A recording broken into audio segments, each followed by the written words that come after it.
Hey everybody, Dutch Sense here. It is 11:41 a.m. Central Time on Thursday, September 22nd, 2011. And we're looking at Intellicast here, and let me just go ahead and show you the whole continental U.S. We have a series of severe weather outbreaks occurring throughout the south. There's hail detected, strong winds. Also, all the way out west in Seattle, we're seeing that low pressure system finally come ashore, and it's bringing some strong cell activity into the Pacific Northwest. But what I wanted to show you was the scalar square and HARP ring activity that was occurring in the Midwest. So let's zoom it in here. Okay. Now I live here in St. Louis, and let me just show you where I'm at.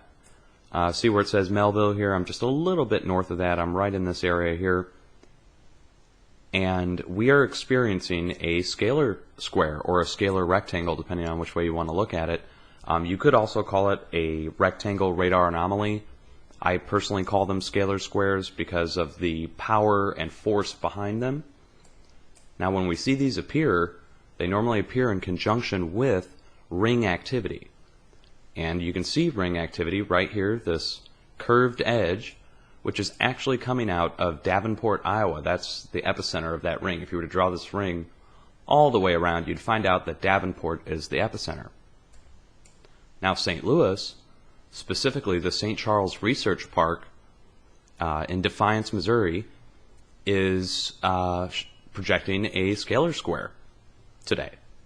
This is not normal. Normally we get a ring return or no return at all, or a directional beam return that points north. This is now producing, actually it looks like a double scalar square. So you see this positive return here, which is in the form of a rectangle, and then you see this flat edge here. This is a second scalar square or scalar rectangle, and it's appearing in conjunction with the rings, which means, to me, we need to watch this area, St. Louis, over the next 24 to 48 hours after the storm passes through. After this storm blows through, we should watch for severe weather with an epicenter of St. Louis, as far north as Davenport, as far east as Indianapolis, as far south as Memphis, and as far west as Topeka, Kansas. So if you were to draw a diamond shape right in here, this would be the area I would watch. And that's based upon the ring and square signatures that are appearing.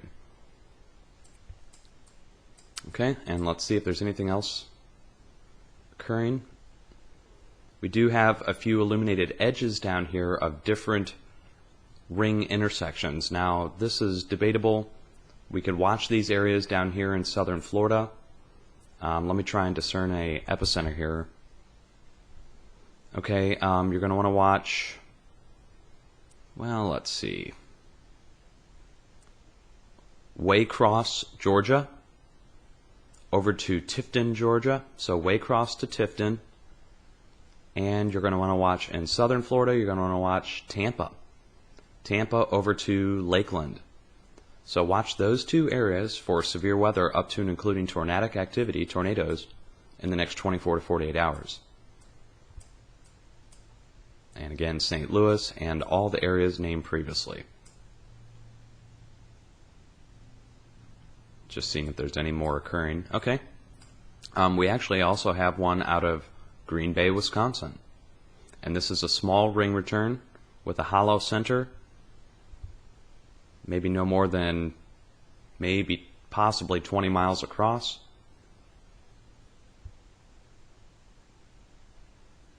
Okay. And let's go ahead and see if there's anything else occurring. Maybe possibly also up out of Duluth. That is debatable. It could just be ghost storm activity. I'll tell you what, folks. Let's go look at it on a different radar system. One moment. I'm going to go ahead and pull up AccuWeather. Okay, so we're over here on AccuWeather, and I've got the Midwest radar turned on here, and you can see the storm coming into St. Louis is being cut off by the ring return. You see this curved edge here. It's actually coming out of Davenport, Iowa, and it's a frequency interference. There is storm here. I can verify. I'm looking outside right now. It's raining, and this blinks off, although there is storm that is inside of that radar return. which leads me to believe it's an interference, a frequency interference. Now, let me just show you a few other things that are occurring. Let me back this out just a click here. And you can see different radar interference occurring down here to the south in Louisiana and up here in the north from basically Duluth, Minnesota, all the way down to Davenport, Iowa. Now, I have to change something here for you to really see it. We'll go ahead and put it on high res, and we'll put it on for the last 4 hours. And while that's loading, we'll go ahead and pause it up here. Oh, okay, it loaded pretty quick. And let me just take it a little faster so you can see what's going on. Okay, we've got a large concentric ring return coming out of Little Rock, Arkansas, also as far south as central Mississippi over to Birmingham, Alabama. You also see a few flash anomalies occurring to the west of the storm out here in Kansas, but I'm primarily concerned with this area in here.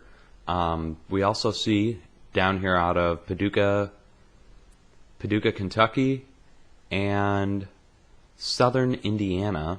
Let's go ahead and get a town name on these.